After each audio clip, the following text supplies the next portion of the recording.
Ang kwento ni Tomby.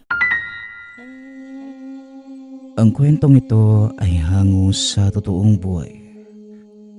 Mula ito sa isa nating tagapakinig. Karanasan ito ni Chino. Walang eksaktong taon. Probinsya ng Romblon. Nang mga panahong ito, naninirahan sa isang malawak na kapatagan itong si Chino kasama ang mga magulang at nakakatandang kapatid. Namumuhay sila ng payapa sa pamamagitan ng pag-aalaga ng mga hayop. Nagmamay-ari sila ng malaking kawan ng mga baka at tupa. Ito ang nakagisnang hanap buhay ng bata ni hindi ito nakapagtapos ng elementarya. Dahil bukod sa napakalayo ng paaralan, wala din silang sapat na pera pang tustos dito.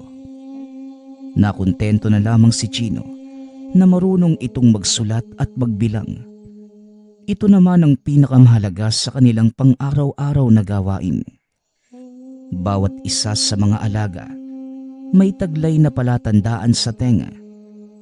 Kabisado itong lahat ni Chino. May isa lamang na mawala kahit ang pinakamaliit. Kagad niya itong nalalaman. Ngunit isang araw, habang nagtitipon ang mga alaga, napansin ito ang kakaibang hayop na nakikihalubilo sa kanilang mga baka. Pinahinto ng bata ang kawan. Pinuntahan ito para tignan. Nagulat si Chino dahil isang sugatang tupa ang nakasiksik sa gitna ng mga baka. Sa pagkakatanda ko, wala naman kaming alagang tupa na kakulay mo ah. Saan ka nang galing? At bakit ka nakikisalamuha sa mga baka namin? Ipinagpatuloy ni Chino ang pag-iipon sa mga alagang baka hanggang sa makarating ang mga ito sa kanilang torel. Sa kanito hinanap ang tupa, tinalian sa leeg, dinala sa nakakatandang kapatid na si Sandro. Oh, saan galing yung tupa na yan? Walang palatandaan ah. Yan nga din po yung itatanong ko sa inyo, Manong. Akala ko, isa to sa mga tupa nyo eh. Wala akong itim na tupa, Chino. Nakikita mo. Puro kulay puti at kayo manggi ang mga alaga ko. Saan mo ba nakita yung tupa na yan? Bakit may mga sugat sa katawan? Nakita ko siyang nakikihalubilo sa mga baka. Napansin ko na kakaiba eh. Kaya inusisa ko. At yun, tupa pala. Ang mabuti pa, gamutin mo muna yung mga sugat niyan. Bukas ng umaga, hahanapin ko kung sino ang nagmamay-ari sa kanya. Dalhin mo siya sa bakanting kwadra ng kabayo ha. May maliit na kubo doon. Lagyan mo lang ng dayami para komportable yung pagpapahinga niya. Hinila naman ni Chino ang tupa. Kung titignan sa dilim, hindi mo ito maaaninag dahil sa napakaitim nitong balahibo. Medyo mahaba na din ang sungay nito. Tinatayang nasa 6 hanggang 8 pulgada. Dito malalaman ang edad ng tupa at sa tansya ng bata. Ito ay nasa 1.5 hanggang 2 taon. Matapos magamot ang mga sugat ng hayop, iniwan na niya ito para magpahinga. Ngunit laking gulat ng bata dahil akmang lalabas na sana ito ng kubo nang biglang makarinig ng taong nagsasalita. Maraming salamat. Alam ni Chino na walang ibang tao roon, kundi siya at ang sugatang tupa. Dahan-dahang lumingon ang bata sa likod. Nakita nitong nakatayo sa 2 paa ang tupa, habang nakangiti ng nakakaloko. Panandali ang natulala si Chino. Biglang napasigaw ang tupa at nagpaikot-ikot sa kinatatayuan. Napasigaw na din ang bata. Napatakbo ito paikot ng kwadra hanggang sa magkabanggaan ang dalawa. Natumba si Chino at nawala ng malay. Nagising na lamang ang bata sa ingay ng mga manok at nang bumangon ito, Nakita niyang papasikat na ang araw. Bumangon ang bata. Dali-daling lumabas ng kubo. Nakita nitong kumakain ng damo ang itim na tupa. At nang mapansin siya nito, umatungal ng malakas at nagtatakbo. Dali-dali naman itong hinuli ni Chino. Itinali sa isang sulok at hindi ito huminto sa kakaatungal. Hoy Chino, ano bang ginagawa mo dyan sa tupa na yan? Ewan ko nga ba dyan sa tupa na yan, Manong eh. Mukhang hindi siya sanay sa tao. Mamaya, dadaan ako kay Mang Ikong at itatanong ko kung sa kanya yung tupa na yan. Mag-ayos ka na ng sarili mo. Saan ka ba natulog? Amoy dumi ka ng hayop eh. Dali-daling naligo ang bata. Matapos nagsimula na ito sa trabaho. Tinipon ng bata ang mga baka. Dinala na ito sa pastulan. Nang araw na yon, may pupuntang mamimili ng baka para katayin. Minarkah na ni Chino ang pagpipilian ng mamimili. Ipinaiwan na ito sa kanilang tahanan. Matapos pakawalan ang mga baka para pakainin, bumalik na ito ng tahanan. At sakto namang pagdating ng bata, naroon na ang mga mamimili. Dumating na rin si Sandro.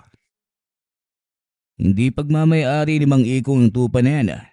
Isama mo na lang kaya sa ipagbibili. Sandali lang kuya. Antayin muna natin na may maghanap. Baka nasa paligid lang yung nagmamayari sa tupa eh.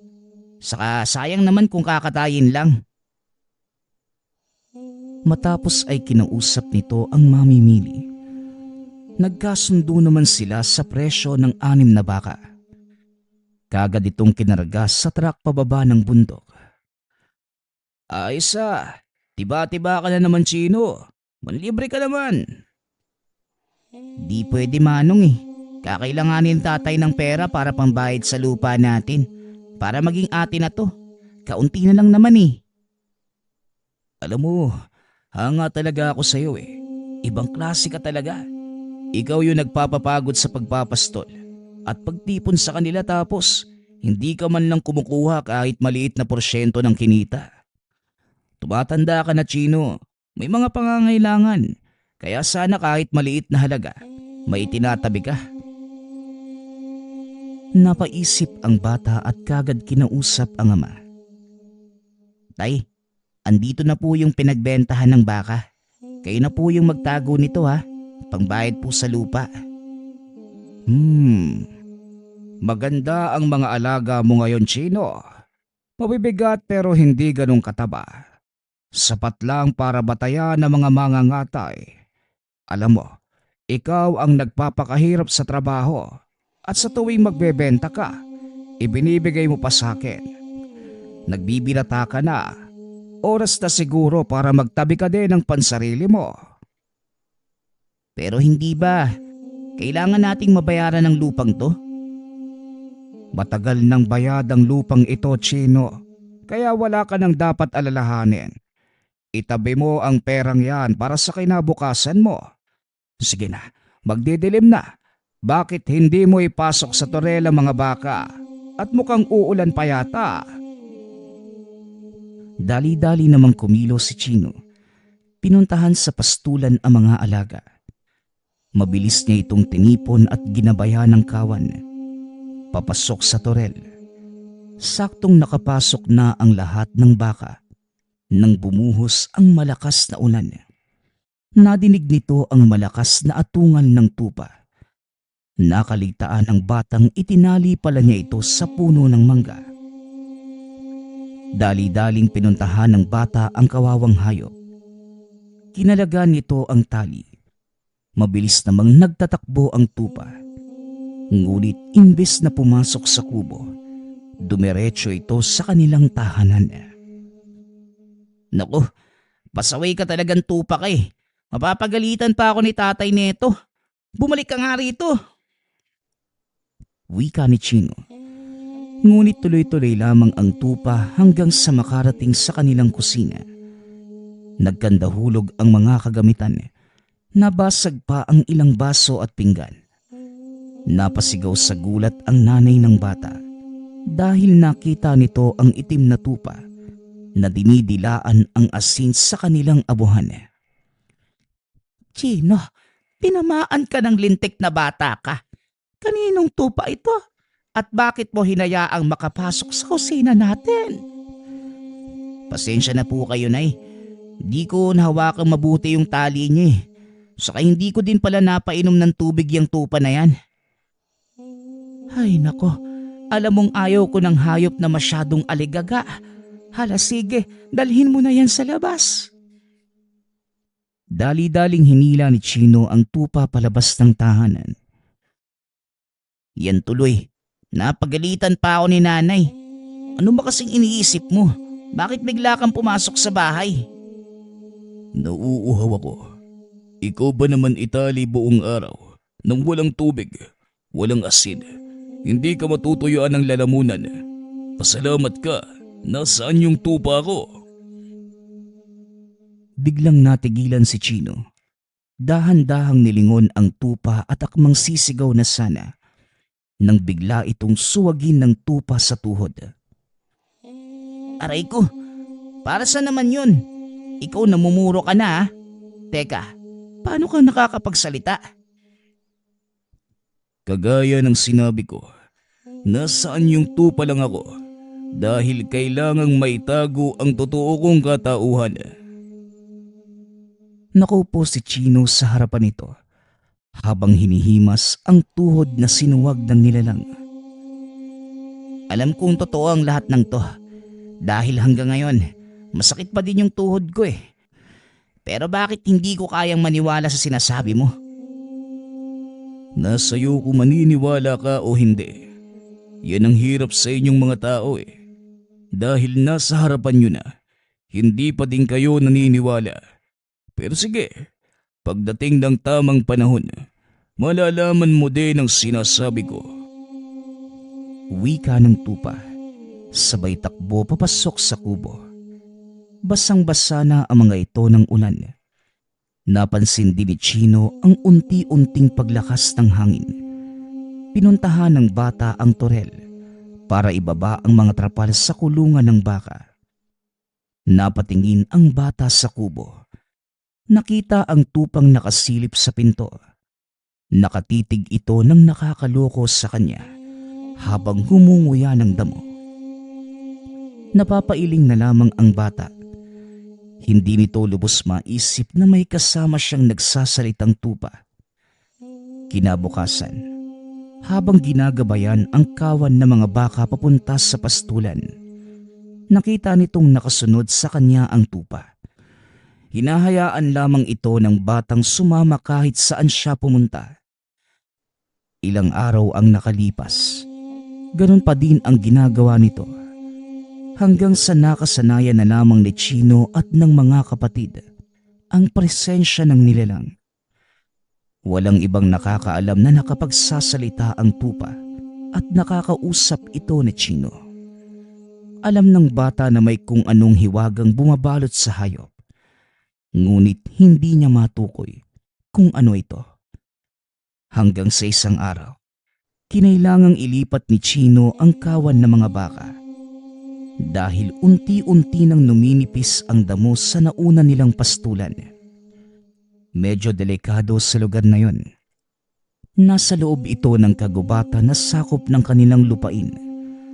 Madalang puntahan ng mga tao ang lugar na ito dahil napakasukal at tanging maliit na kalsada sa gilid ng bangin ng daan papunta sa lugar. Maliban sa mapanganib na daanan, kanlungan din ito ng mga mababangis na hayop. Walang nangangahas na pumasok sa lugar kahit ang pinakamagagaling na mga mangangaso dahil na din sa mga sabi-sabing naninirahan dito ang isang malaking baboy ramo. Kasama ni Chino ang kapatid na si Sandro. Nagtataka ito kung bakit patuloy na nakabuntot sa kanila ang itim na tupa. Nagtataka na ako sa tupa na to ah. Bakit parang hindi nahihiwalay sa'yo? Di ko nga din alam dyan, Manong eh. Pero hayaan mo na lang siya.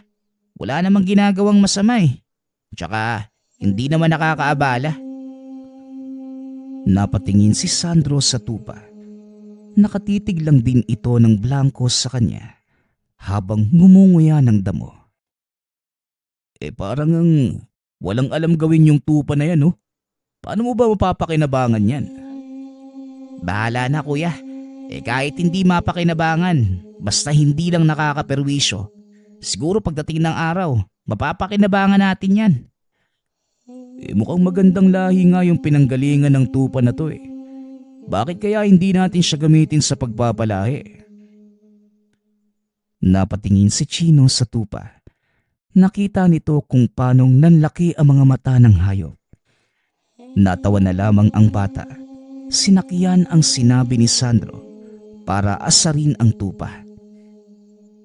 Oo nga no, simula na ng pagpaparami ng mga tupa natin sa susunod na buwan. Mapapakinabangan ka namin doon. Bigla naman itong sinuwag ng tupa. Aba, parang nakakaintindi ah. Nakakaintindi talaga yan. Tinakpa ng bata ang sariling bibig.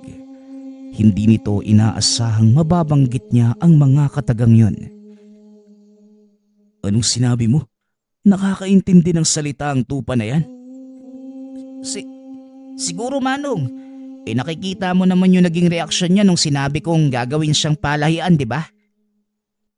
Hindi na lamang ito gaanong binigyan ng pansin ni Sandro. Nang makarating sila sa lugar, nagtayo ng maliit na kubo ang magkuya upang matuluyan nila sa ilang araw na pananatili sa lugar. Kailangan kong balikan yung mga alaga ko ha, kaya ikaw nang bahala rito. Alam mo naman yung gagawin kung sakali, hindi ba? Sige po Manong, ako nang bahala. Matapos maisaayos ang kanilang matutuluyan, pinakawalan na ni Chino ang mga baka para pakainin. Nakaupo lamang ito sa loob ng ginawang kubo habang binabantayan ng kawan.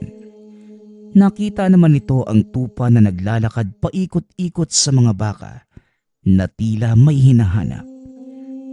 Pinagmamasdan niya lamang ang ginagawa nito hanggang sa tuluyan itong malibot ang buong kawan. Matapos ay bumalik ito sa kubong kinaroroonan ni Chino. Ano bang hinahanap mo doon? Wala naman. May naaamoy lang akong hindi maganda. Maging alerto ka lang dahil nararamdaman kong may kung anong paparating. Hindi naman ito sineryoso ni Chino.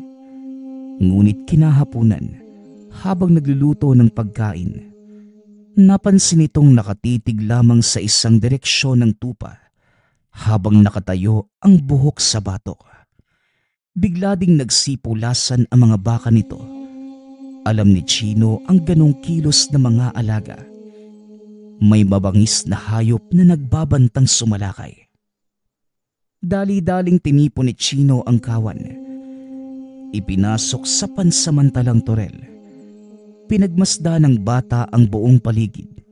Nag-aantay ng kung anong lalabas mula sa masukal na gubat. Ilang sandali pa, nakarinig na ng mga kaluskos si Chino. Sinindihan nito ang mga tumpok ng kahoy na nasa paligid upang magsilbing liwanag.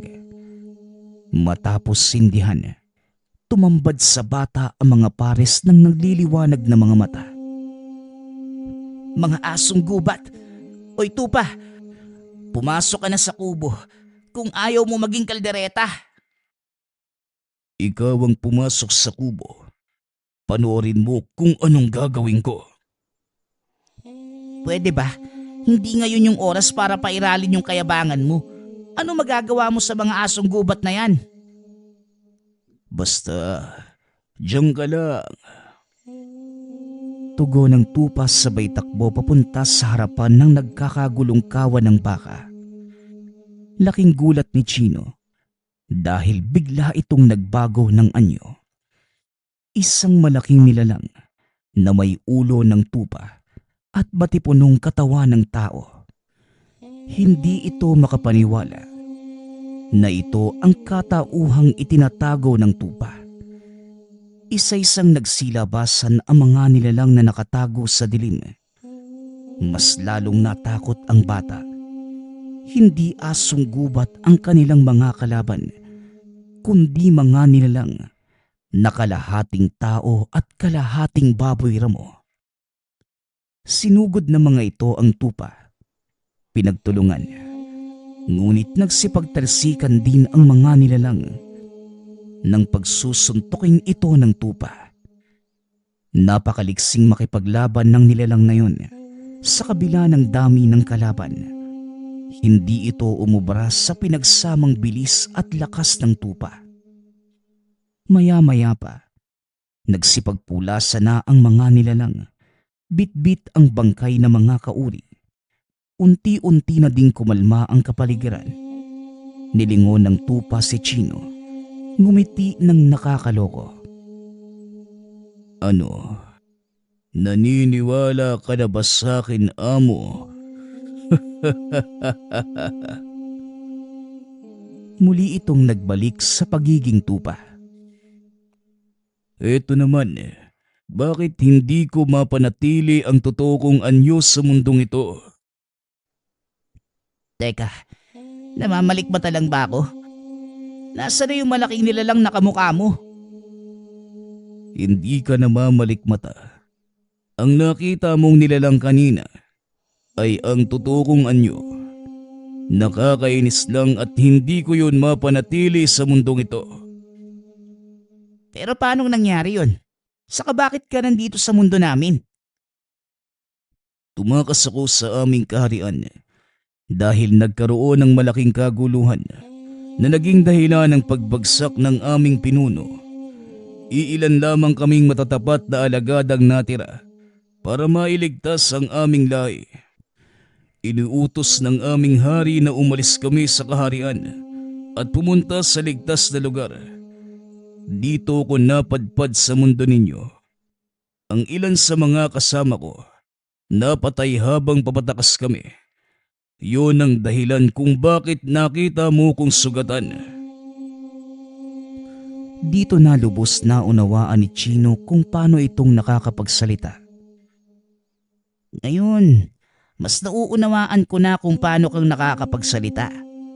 Marami pa akong katanungan sa'yo pero sa ngayon, kailangang malaman ni na Manong Sandro yung nangyari dito para hindi na nila pasunurin yung iba pang mga alaga namin. Hindi ka na rin maaaring manatili sa lugar na ito. Dahil sa nangyari, siguradong makakarating ang balita sa iba pa nilang kasamahan. Kailangan mo nang ialis sa lupang ito ang kawan mo, amo. Sinunod naman ng bata ang payo ng tupa. Nang gabi ding yun, ginabayan ng bata ang mga baka pabalik sa kanilang pastulan. Nagtaka si Sandro dahil sa susunod na linggo pa ang nakatakdang pagbalik ni Chino. Oh, bakit kayo bumalik agad? Anong nangyari? May masamang nangyari doon, Manong. Sinalakay na mga asong gubat yung kawan. Mabuti na lang at walang nasaktan sa mga alaga natin. Napakadami nila. Kaya nagpasya na lang ako na ilabas sa lugar na yun yung mga baka. Ngayon, paano mo masusustentuhan yung pakain sa mga yan? Ang hirap pa naman humanap ng damuhan ngayon, lalo pat parating na ang tag-init. Ako na pong bahala doon, Manong. Ang mahalaga, nasa ligtas na lugar yung mga baka natin. Tiwala naman ako magagawan mo ng paraan yan. Pero paanong sinalakay kayo ng mga asong gubat? Halos hindi nga sila nagpapakita sa mga tao. Yun nga din po yung tanong ko . Dati naman, wala sila doon sa lugar na yun. Pero nagulat ako dahil hindi lang isa kundi 10 asong gubat yung sunod-sunod na sumalakay. Ganun ba? Delikado nga ang ganun. Bueno, nandito na din lang kayo. Ilagay mo na sa torela mga baka at magpahinga. Matapos ay pumasok na rin ito sa tahanan. Bakit hindi mo sinabi ang totoo sa kapatid mo? Hindi nila pwedeng malaman na aswang yung sumalakay sa atin. Dahil sa oras na sabihin ko yon, paniguradong hindi rin sila maniniwala at malalaman nila yung tungkol sa'yo. Kung sabagay, may punto ka naman. Pahingi na lang ako ng tubig na may asin. Medyo nauhaw ako sa pakikipaglabang kanina at paglalakad pabalik dito. Matapos painumin, nagpahinga na ang dalawa. Nanatili si Chino sa kubo upang bantayan ang kawan kasama ang tupang nag-iikot sa paligid ng torel. Kinabukasan, maagang nagising si Chino. Naghanap ito ng makapal na damuhan upang gumapas ng ipapakain sa mga baka. O Chino, hindi pa din umaalis sa tabi mo yung tupa na yan. Hinayaan ko na lang po, Manong. Mas mabuti pang nakabuntot sa akin yan kaysa sa maging problema ni nanay sa kusina. Siya lang naman halos yung nakakaubos ng asin natin Kung sabagay, nung nakaraang araw, gusto nang gawing kaldereta ni tatay ang alaga mo Kaya nga po, Manong. Pero hindi rin makakain ng karne nito. Aabuti ng isang buong araw na lagaan bago tuluyang mapalambot kung sakali. Sige na, mauna na po ako. Kailangan ko pang gumapas ng damo Habang naglalakad, sinuwag ito ng marahan ng tupa sa binte. Talaga bang gusto kong iluto ng tatay mo, Chino? Oo nga, ang kulit mo kasi. Bakit ba sobrang nahuhumaling ka sa asin? Para sa mga kauri ko, ang asin ay parang asukal. Ito ang nagbibigay sigla sa amin. At kung wala to, hindi namin mapapagana ang aming mga panunaw. Lalo na't damo ang kinakain namin. Ganun pala. Ganun din kaya sa mga baka? Para sa lahat ng nilalang na kumakain ng damo, ganun yun. Kaya ipapayo ko sa iyong lagyan mo ng asin ang iniinom na tubig ng mga alaga mong baka. Maya-maya pa, nakarating sila sa malawak na talahiban. Nagsimulang gumapas ng damo si Chino, habang ang tupa naman nagpapaikot-ikot sa lugar. Maya-maya ay lumapit ito sa bata. Napalingon si Chino dahil kakaiba ang kinikilos nito. Oh, ano na namang nangyayari sa'yo? Bakit para kang lutang? Ano ba nakain mo? Ang sarap! Ang sarap ng damo doon sa gawing yun. Napakatamis at nakakagaan ng pakiramdam. Wika ng tupa habang nakangisi na tila nakalanghap ng ipinagbabawal na usok. Pinuntahan ng bata ang lugar na itinuturo ng tupa. Nanlaki ang mga mata dahil sa mga nakitang kakaibang damo. Hindi ordinaryo ang damong yan. Tanging sa mundo lang namin tumutubo ang ganyang uri. Isa lang ang ibig sabihin nito. May mga engkantong naninirahan sa lugar. Nilibot ni Chino ang paligid. Nakita nito ang malalaking kumpol ng mga kakaibang damo. Iba yung epekto ng damong to sa'yo Kaya itigil mo na yung pagkain yan. Nagpa siya itong ipaalam kay Sandro ang natuklasan. Kahit kaakibat nito ay pagkabunyag ng sikreto ng tupa. Matapos magapas ng damo, kumuha ng ilang dahon si Chino. Dinala ito kay Sandro. Saan naman ang galing ang damong to? Ngayon ko lang nakita to Doon sa talahiban, kuya. Katabi ng kwadra ng mga kabayo. Nakita ko na yung epekto nito sa tupa Delikado kung aksidente itong makain ng mga alaga nating baka. Teka, anong ibig mong sabihin? Iniabot ni Chino ang isang bungkus ng damo sa tupa para ipakain. Panoorin mo kung ano yung magiging epekto nito sa tupa. Habang ngumunguya, biglang nanlaki ang mga mata ng tupa. Nanigas ang katawan at natumba. Sinisipa-sipa ni Chino ang paa nito Ngunit hindi kumikilos ang nilalang. Nakatitig ito sa malayo habang nakangisi. Nakita mo na, Manong? Parang nalulutang sila. Na tila nakalanghap ng ipinagbabawal na usok. Tama ka nga. Ano kaya ang magiging epekto nito sa mga tao? Ayoko nang malaman, kuya. Kung hindi maganda ang epekto nito sa mga hayop, sigurado akong pangit din ang magiging epekto sa mga tao. Nagpasya ang mga itong sunugin ng tuluyan ang damuhan para hindi na ito madiskubre ng iba pang taong nagpapastol sa lugar.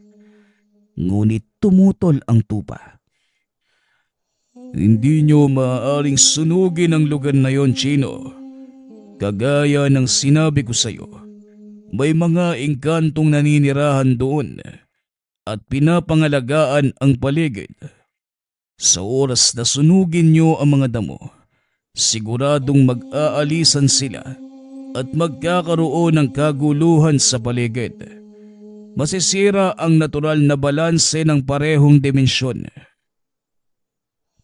Nagulat si Sandro nang madinig itong nagsasalita. Napatayo ito at akmang kukuha ng panghampas. Ngunit pinigilan ito ni Chino. Sandali lang, Manong. Yan pa nga yung isang bagay na gusto kong sabihin sa'yo. Yung tupa na yan, hindi lang pang kaldereta, pang esports pa. Isa siyang engkantong nagtatago sa katawan ng lupa. Habang pinipigilan ang kamay ng kapatid. Sandali lang. Isa ba yan sa mga epekto ng sinasabi mong damo? Hindi, Manong. Bago pa man niya tirahin yung damo, nakakapagsalita na siya. At nakita ko na din yung totoo niyang anyo. Bakit naman ganyan yung itsura niya? Ito ang napili kong balat kayo. Dahil wala na akong iba pang mahanap na hayop. Iniwan ng nagmamay-ari ang katawan ng tupa na ito sa kagubatan. Kakamatay pa lang, kaya nagawa kong kunin ang kanyang anyo. Wala na rin akong pagpipilian dahil matutunaw ang totoo kong katawan kung hindi ako papasok sa isang hayop. Unti-unti nang huminahon si Sandro. Muli itong naupo. Ngayon, ano maaari nating asahan sa pangyayaring to? Isang engkantong nagtatago sa katawan ng tupa. Nakakahibang na damo. Ano pang susunod? Meron pa akong gustong sabihin sa'yo, Manong. Ang totoong nangyari sa pastulan sa gubat. Hindi mga asong gubat ang sumalakay sa amin, kundi mga aswang. Si Sentor ang tumulong sa amin para makaligtas. Aswang? Paano nagkaroon ng aswang sa lugar na yon? Malakas ang kutob ko. Nakasapakat sila ng mga engkantong umubos sa aming angkan. Maaring nakasunod sila sa amin nang tumakas kami. Kung ganun, ikaw pala ang dapat sisihin sa mga nangyari. Wala akong magagawa kung yan ang iisipin niyo. Dahil kahit ako, yan lang din ang alam kong dahilan kung bakit sila napunta sa lugar na yon. Wala nang panahon para magsisihan. Sentor, may magagawa ka ba? Meron. Kakailanganin ko lang ng sapat na oras at sana'y umayon sa akin ng panahon. Panahon? Anong ibig mong sabihin? Kabilugan ng buwan. Yun ang kailangan nating antayin. Dahil sa ganong pagkakataon ko lamang, magagawang magbalik sa totoo kong anyo ng matagal. Magiging banta ba sa kaligtasan ng mga tao ang mga pangyayaring to? Malaking epekto at maaaring manganib ang mga tao, lalo na sa mga karatig na pamayanan. Hayok sa laman ang mga aswang na yun. Maswerte na lang at nagawa kong magbago ng anyo ng mga panahong sumalakay sila. Kung ganon, malaki din ang tsansang wala tayong magagawa. Magtiwala lang tayo sa kabilugan ng buwan. At kung talagang gusto niyong maiwasan ang paglala ng problema, iminumungkahi kung putulin natin ito sa pinakaugat. At paano naman natin yung gagawin? Huwag mong sabihin na tayo yung hahanap sa kanila.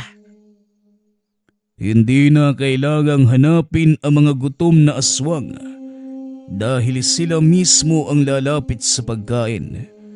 Ihanda mo ang maliit na bahagi ng kawan mo, Chino. Dalhin mo sila sa pastulan sa gitna ng kagubatan. May pupuntahan lang ako. At saan ka naman pupunta? Susubukan kong humingi ng tulong sa mga kalahi kong nakaligtas. Habang wala ko, gawin niyo ang mga sinasabi ko. Pangako, babalik ako. Tugon ng tupa. Dali-dali itong tumakbo palabas ng tahanan. Hindi na nagawang pigilan ng bata dahil mabilis itong naglaho sa masukal na damuhan. Ano sa tingin mo? Kailangan ba nating sundin ang sinabi ng tupa na yon? Nakita ko na yung kaya niyang gawin sa maiksing panahon lang. Kung nagawa niyang pigilan yung mga aswang sa ganun kaiksing panahon, alam kong magagawa niya din ito sa pagbilog ng buwan. Ikaw ang higit na nakakaalam, kaya tiwala ako sa'yo. Sige na, ihanda mo na ang kawan at sasama ako sa pastulan. Inihanda ng bata ang kawan. Sinimulan ang paglalakad papunta sa pastulan. Tanghaling tapat nang makarating sila sa lugar, nagawang ayusin ni Chino ang torel para masigurong walang ibang makakapasok sa lugar. Nang matapos ang paghahanda, naupo si Chino para makapagpahinga. Hinihintay ang susunod na mangyayari hanggang sa unti-unti itong nakaidlip. Nagising na lamang si Chino nang madinig na nag-iingay ang mga alagang aso ni Sandro. Manong, ano pong nangyayari? Bakit kumakahol yung mga aso? May naaamoy na kakaiba ang mga alaga ko, Chino.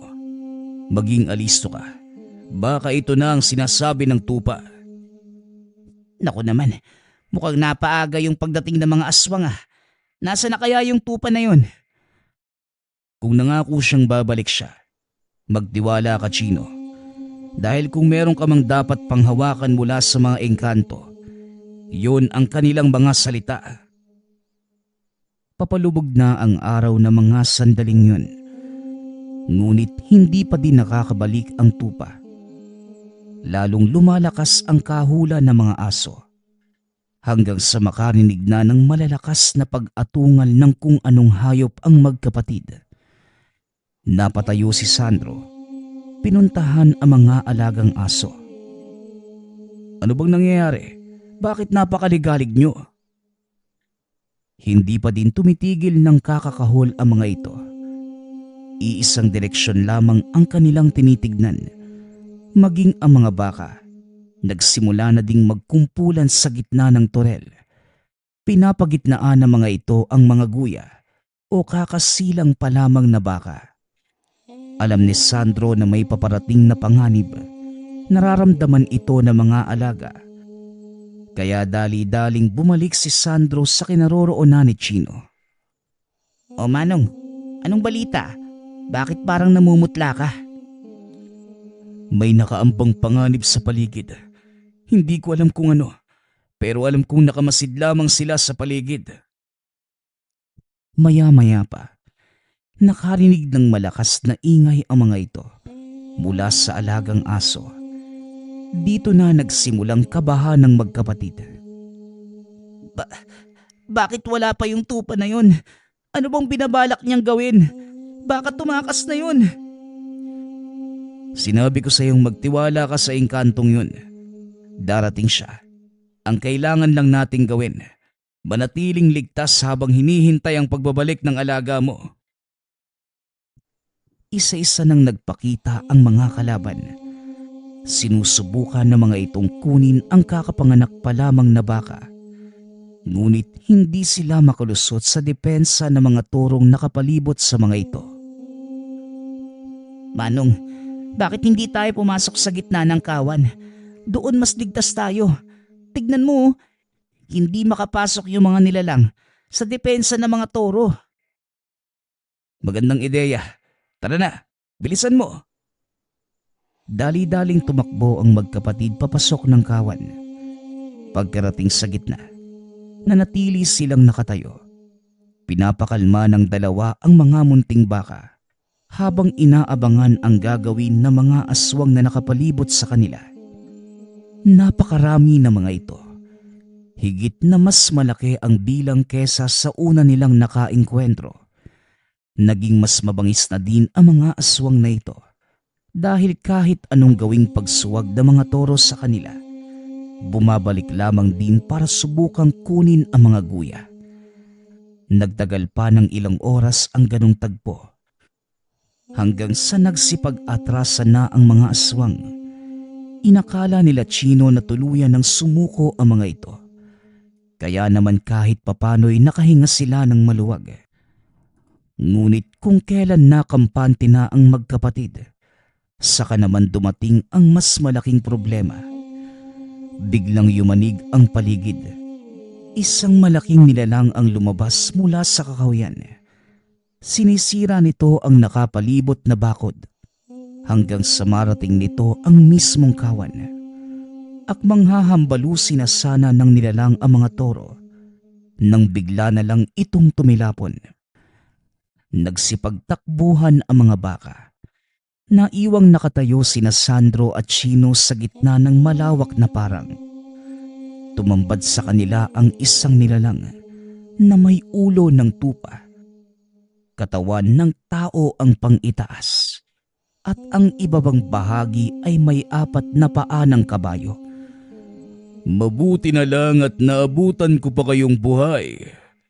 Pasensya na kung nahuli kami. Ngayon, tumabi kayo kung ayaw niyong mapisa.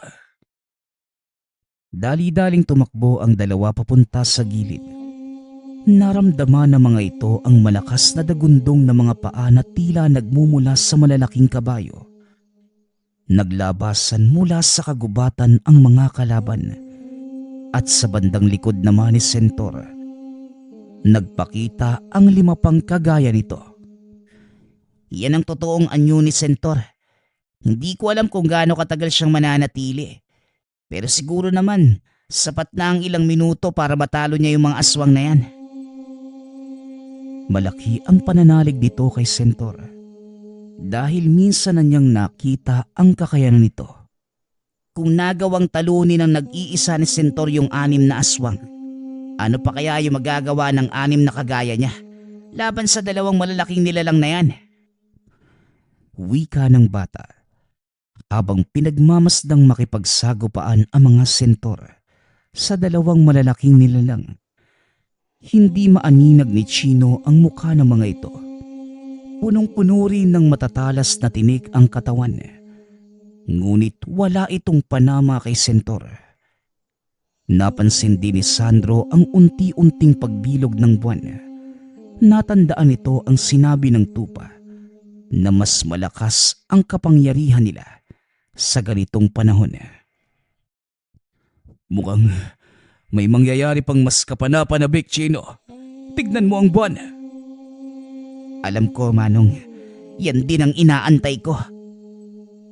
Kakatapos lamang magsalita ni Chino nang bigla itong lumuhod at sinuntok ng malakas ang lupa.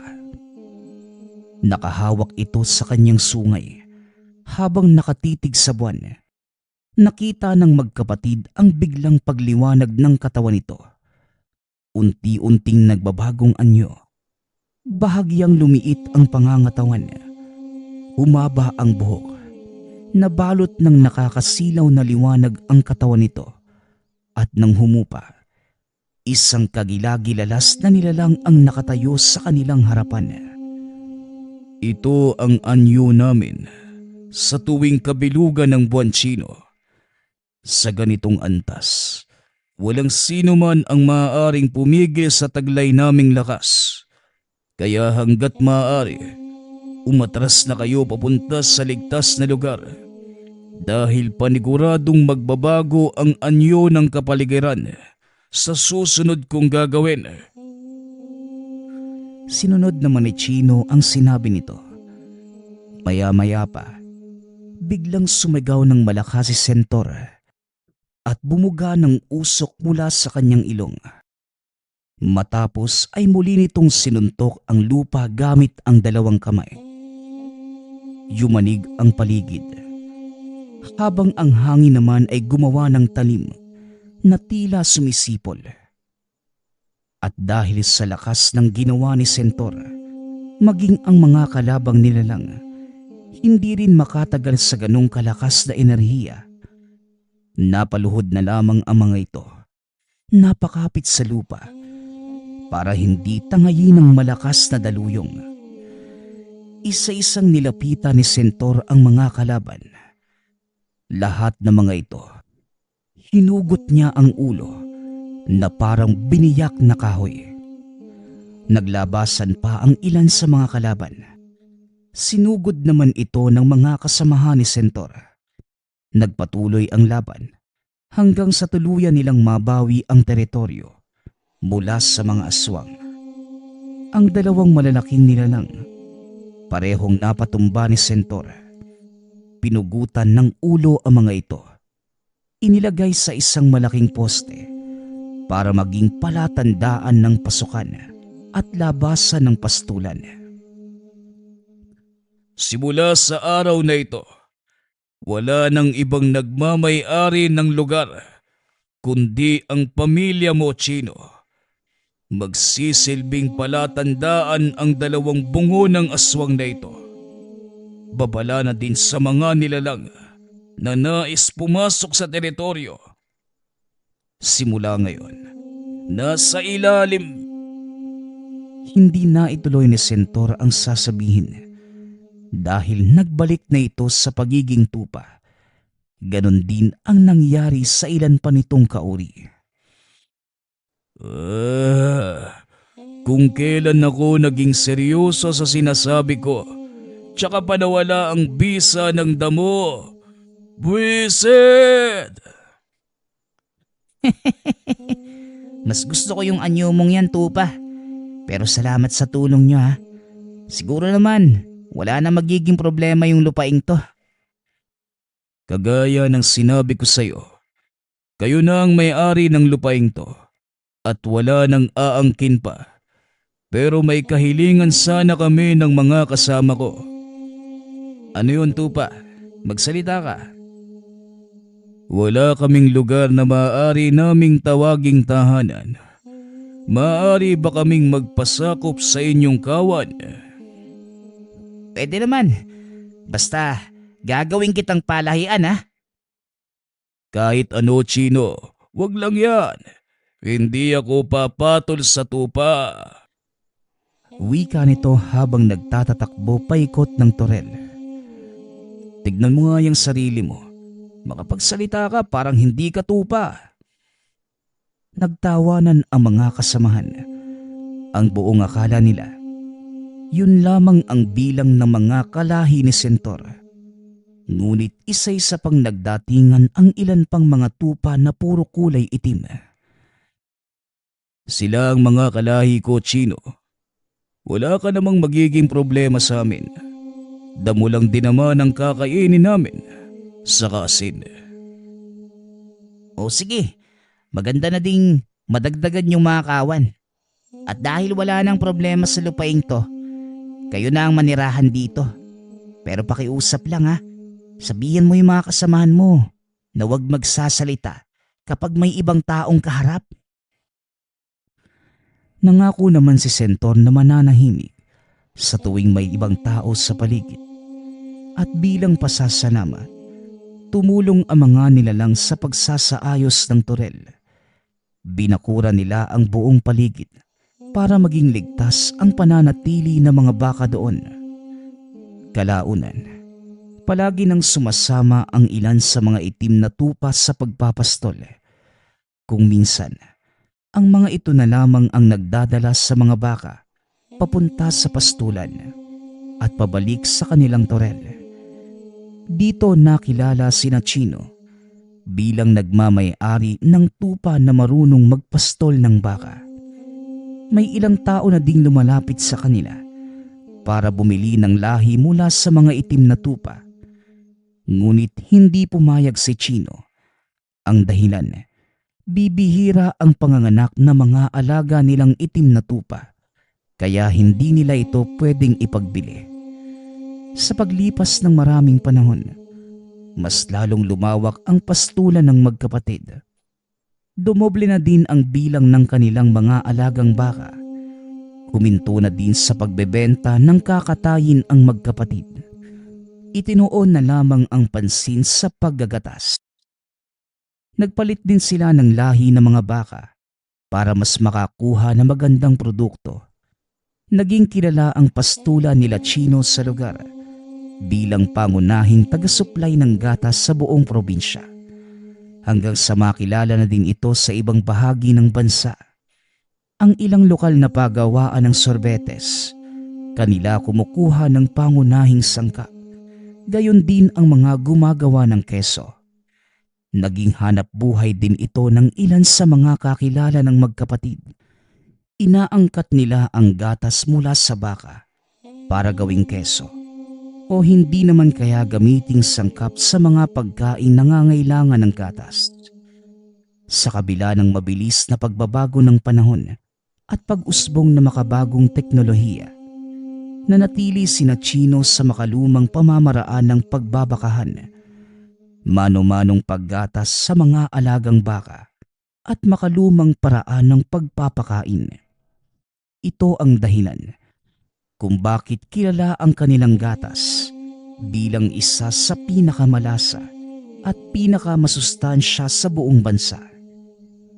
Naging masaya ang pananatili ng mga kalahi ni Sentor sa lugar. Bagaman nanatili sila sa anyong tupa, nakontento na ang mga ito sa buhay na mapayapa. Sa paglipas pa ng mga taon, unti-unting dumami ang mga kabayan sa paligid. Nakilala din ang lugar bilang isa sa puntahan ng mga turista. Marami ang dumarayo para makita ang malawak na bakahan at kung paano itong pinapatakbo ng magkapatid. Napansin ng mga bisita na wala silang gaanong empleyado sa bakahan. Tanging silang mag-anak lamang ang naroon at ang mga itim na tupa na pagala-gala sa lugar. Isa rin sa mga atraksyon ng bakahan ang pamamaraan ng pagpapastol ni Chino sa mga baka at kung paanong kumilos ang pastol na tupa. Nagpapasalamat nga pala ako sa lahat ng sumusuporta sa ating channel. Nawa ay patuloy niyong suportahan at pakinggan ang ating mga kwento. Hanggang sa muling pakikinig. Paalam.